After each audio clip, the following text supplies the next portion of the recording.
इस कहानी की शुरुआत साल 2154 में होती है। हमारी धरती की सारे प्राकृतिक संसाधन नेचुरल रिसोर्सेज खत्म हो चुके हैं। इसीलिए इंसान एक दूसरे ग्रह, जिसे पेंडोरा कहते हैं, पर ऊर्जा का नया साधन ढूंढने जाते हैं। सफर और जैक की एंट्री। स्पेसशिप में एक स्लीपिंग चैम्बर, गहरी नींद में सोने की जगह में जैक सली नाम के एक आदमी की नींद खुलती है। वह 6 साल से सोया हुआ था। जैक इस सफर का असली हिस्सा नहीं था, उसका जुड़वा भाई इस मिशन के लिए चुना गया था, लेकिन वह मर गया। जैक का डीएनए उसके भाई से मिलता था, इसीलिए कंपनी ने, जिसने इस प्रोजेक्ट पर बहुत पैसा लगाया था, जैक को शामिल कर लिया। जैक पैरालाइज्ड अपंग था और उसके दोनों पैर खराब थे। वह पेंडोरा ग्रह पर पहुंचते हैं। यहाँ बड़े बड़े रोबोट्स हैं और चारों तरफ हथियारबंद लोग हैं, जो असल में धरती के सैनिक थे, लेकिन अब पैसों के लिए काम करते हैं। यहाँ का वातावरण इंसानों के लिए खतरनाक है। इंसान बिना मास्क के सांस नहीं ले सकते। कर्नल माइल्स, जो यहाँ की सिक्योरिटी संभालता है, कहता है कि यह जगह नरक से भी बदतर है और यहाँ हर सांस लेने वाली चीज तुम्हें मारना चाहती है। जैक साइंस लैब में जाता है, जहां वह बड़े बड़े नीले क्लोन नकली शरीर देखता है। ये क्लोन इस ग्रह के मूल निवासी, जिन्हें नावी कहते हैं, और इंसानों के डीएनए को मिलाकर बनाए गए हैं। इस प्रक्रिया को साइंस एक्सपेरिमेंट के तौर पर किया गया है, ताकि इंसान का दिमाग इन क्लोन्स को पूरी तरह से कंट्रोल कर सके। इन क्लोन्स को ही अवतार कहा जाता है और इसीलिए इस पूरे मिशन का नाम अवतार प्रोग्राम है। यहाँ जैक की मुलाकात डॉक्टर ग्रेस से होती है, जो इस प्रोग्राम की हेड है।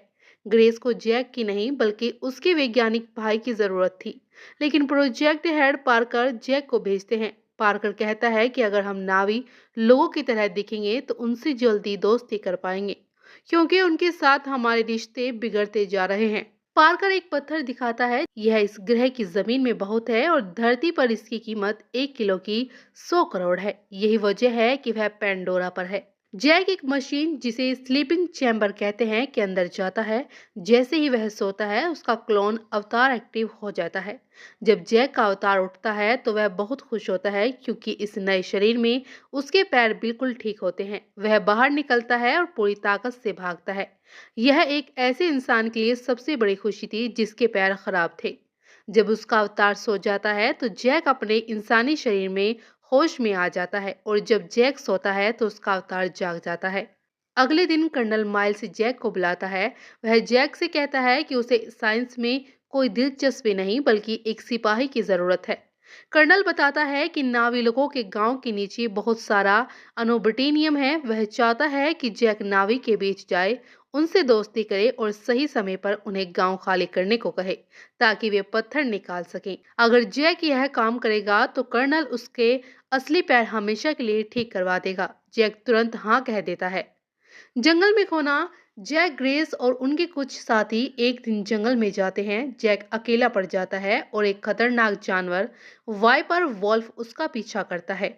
भागते हुए वह झरने से कूदकर अपनी जान बचाता है, लेकिन अपने साथियों से अलग हो जाता है और जंगल में भटकने लगता है। तभी एक पेड़ के ऊपर एक नावी लड़की, जिसका नाम नई तिरी है, उसे देखती है। वह जैक को तीर मारने ही वाली होती है कि एक अजीब बीज पवित्र आत्माओं के पेड़ का आकर उसके तीर पर बैठ जाता है, और नेत्री उसे नहीं मारती। रात को जैक मुश्किल से आग जलाता है, तभी उस पर इस ग्रह के जंगली कुत्ते वाइपर वॉल्फ हमला कर देते हैं। इससे पहले कि वे जैक को मार पाते, नई तिरी आकर उन्हें भगा देती है। नई तिरी जैक को बताती है कि आसमानी लोग इंसान सीख नहीं सकते और जैक को यहाँ नहीं होना चाहिए था। तभी उसी तरह के बीज आकर जैक के पूरे शरीर पर बैठ जाते हैं। न्यायित्री यह देखकर हैरान हो जाती है। वह कहती है कि ये पवित्र आत्माओं के पेड़ के बीज हैं और जैक की आत्मा बहुत पवित्र है। इसके बाद वह जैक को अपने साथ ले जाने लगती है। तभी नेत्री के कबीले के लोग आते हैं और जैक को बंदी बनाकर अपने गांव ले जाते हैं। नेत्री के पिता कबीले के सरदार होते हैं और उसकी माँ स्पिरिचुअल धर्म गुरु होती है। उसकी माँ जैक का एक टेस्ट करती है और समझ जाती है कि वह एक पवित्र आत्मा है। जैक उनसे कहता है कि वह उनके तरीके और शिकार करना सीखना चाहता है। वे उसे सिखाने के लिए मान जाते हैं। रात को जैक सो जाता है और अपने इंसानी शरीर में होश में आता है। तब सब हैरान होते हैं कि वह जिंदा है। जैक बताता है कि वह नाविक कबीले में शामिल हो गया है और वे उसे सिखाने के लिए तैयार हो गए हैं। यह सुनकर सब खुश होते हैं। जैक कर्नल को बताता है कि नावी लोगों का गांव 200 किलोमीटर तक फैला है और वहां अनुबिटेनियम का बड़ा भंडार है। वह कहता है कि वह कोई खून खराबा नहीं चाहता। कर्नल जैक को 3 महीने का समय देता है। नियति जैक को जंगल में रहने और शिकार करने के तरीके सिखाना शुरू कर देती है। जैक पूरी लगन से सीखता है और जल्द ही उनकी जीवन शैली को अपना लेता है।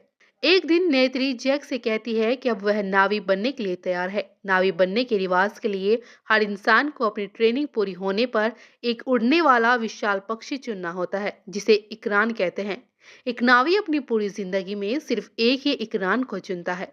जैक को इकरान चुनने के लिए बादलों से ऊपर उठने वाली पहाड़ों पर जाना होता है।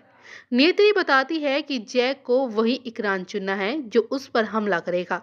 जैक बड़ी मुश्किल से एक इकरान को काबू करता है और उसकी सवारी करना सीख जाता है। जैक और नेत्री अपने इकरान पर लंबी सैर करते हैं। दोनों अब एक दूसरे को पसंद करने लगे हैं। नेत्री जैक को एक पवित्र जगह आवाजों के पेड़ पर ले जाती है। वह बताती है कि यह उनके पूर्वजों की आवाजों का केंद्र है। जब जैक अपने बालों को उस पेड़ की लताओं से जोड़ता है तो उसे सच में आवाज सुनाई देती है। नेत्री कहती है अब वह उनमें से एक है। जय कहता है कि वह पहले ही नेत्री को चुन चुका है और नेत्री भी हाँ कर देती है। इसके बाद वे दोनों करीब आ जाते हैं। अगली सुबह नेत्री देखती है कि इंसान एक बड़ी मशीन से जंगल के पेड़ तोड़ रहे हैं। जैक जल्दी से मशीन में जाकर अपने क्लोन को एक्टिव करता है। वह देखता है कि इंसान उनके पवित्र कुल देवता के वृक्ष को तोड़ रहे हैं। जैक मशीन पर चढ़कर उसके कैमरे को तोड़ देता है, लेकिन सैनिक उस पर गोलियां चलाते हैं और वह वहां से निकल जाता है। असल में 3 महीने पूरे हो चुके हैं और कर्नल अब नावी के गांव पर हमला करने वाला है। जैक और ग्रेस वापस अपने स्लीपिंग चैम्बर में आते हैं और क्लोन वाली बॉडी को बंद कर देते हैं। इंसान रूप में वे होश में आते हैं। जैक और ग्रेस कर्नल को समझाने की कोशिश करते हैं कि इस हमले से कई परिवार और बच्चे मारे जाएंगे, लेकिन कर्नल नहीं मानता। वह उन्हें 1 घंटा देता है कि वे गांव को खाली करवा दे। जैक और ग्रेस फिर से अपने अवतार रूप में आ जाते हैं। जैक कबीले वालों को बताता है कि इंसान यहाँ हमला करने आ रहे हैं और वह उन्हें उनके हथियारों से नहीं हरा सकते। वह यह भी बताता है कि इंसानों ने ही उसे जासूस बनाकर भेजा था। नेत्री यह सुनकर बहुत गुस्सा होती है और कहती है कि वह कभी उनमें से एक नहीं हो सकता। जैक और ग्रेस को बंदी बना लिया जाता है। कबीले का सरदार ऐलान करता है कि वे इंसानों का मुकाबला करेंगे। कर्नल अपनी पूरी फौज को लेकर गांव पहुंचता है और देखता है कि जैक और ग्रेस को बंदी बना लिया गया है। वह हमला करने का आदेश देता है। मिसाइलों से कई नावी लोग मारे जाते हैं और चारों तरफ तबाही मच जाती है।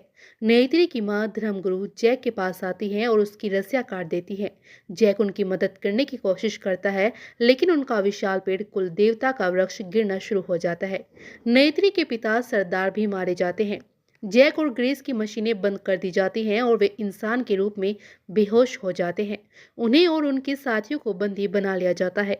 एक महिला पायलट को लगता है कि यह सब गलत हो रहा है। वह चालाकी से उन तीनों को अपने प्लेन में छुपा कर ले जाती है। वे स्लीपिंग चैम्बर्स को जंगल में एक सुरक्षित जगह ले जाते हैं। जैक फिर से स्लीपिंग चैम्बर में जाता है और अवतार रूप में जागता है। वह देखता है कि चारों तरफ राख है। वह कहता है कि उन्हें मेरी मदद की जरूरत है और मुझे अपनी वफादारी एक बार फिर साबित करनी होगी। वह अपने इकरान को बुलाता है और फिर उस ग्रह के सबसे खतरनाक और सबसे बड़े पक्षी, जिसे तोरूक कहते हैं, की तरफ उड़ान भरता है। वह अपने इकरान से तोरूक के ऊपर छलांग लगा देता है और उसे काबू कर लेता है। नावी लोग यह देखकर डर जाते हैं, क्योंकि इतिहास में सिर्फ 5 लोग ही तोरूक की सवारी कर पाए हैं। नेत्री को भी जैक पर फिर से विश्वास हो जाता है। जैक ऐलान करता है कि हम इंसानों को संदेश देंगे कि हम अपनी जमीन कभी खाली नहीं करेंगे। वह कबीले वालों को बताता है कि तोरूक ने उन्हें बुलाया है।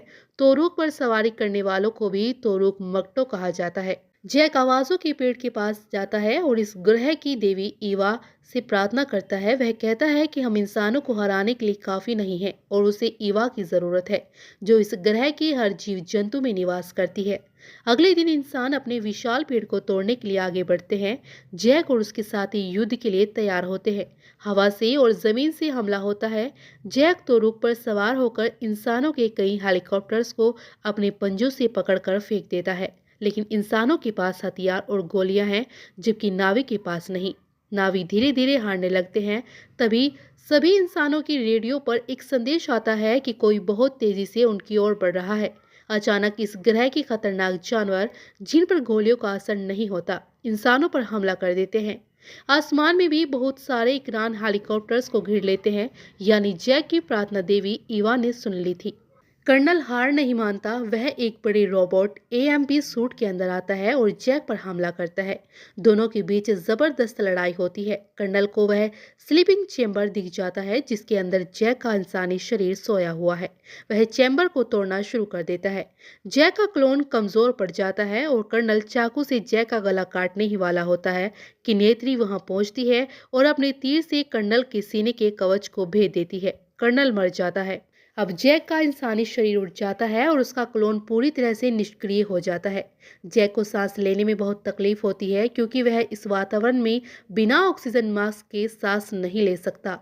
वह मास्क तक पहुंचने की कोशिश करता है लेकिन अपने खराब पैरों की वजह से नहीं पहुंच पाता। नेत्री को एहसास होता है कि अंदर जैक का इंसानी रूप है। वह जल्दी से अंदर जाती है और जैक के चेहरे पर ऑक्सीजन मास्क लगा देती है। जैक अब इस ग्रह से वापस नहीं जाना चाहता, इसलिए सभी इंसानों को वापस धरती पर भेज दिया जाता है। सिर्फ कुछ लोग जो दिल से नाविक के साथ थे, उन्हें यहाँ रहने की इजाजत मिल जाती है। जैक के इंसानी शरीर और उसके क्लोन वाले शरीर को आवाजों के पेड़ के पास लाया जाता है। सभी नावी लोग मिलकर देवी ईवा से प्रार्थना करते हैं और जैक के इंसानी शरीर की आत्मा को हमेशा के लिए क्लोन वाले शरीर में भेज दिया जाता है। जैक अब पूरी तरह से एक नावी बन गया है। इसी के साथ यह कहानी यही खत्म हो जाती है।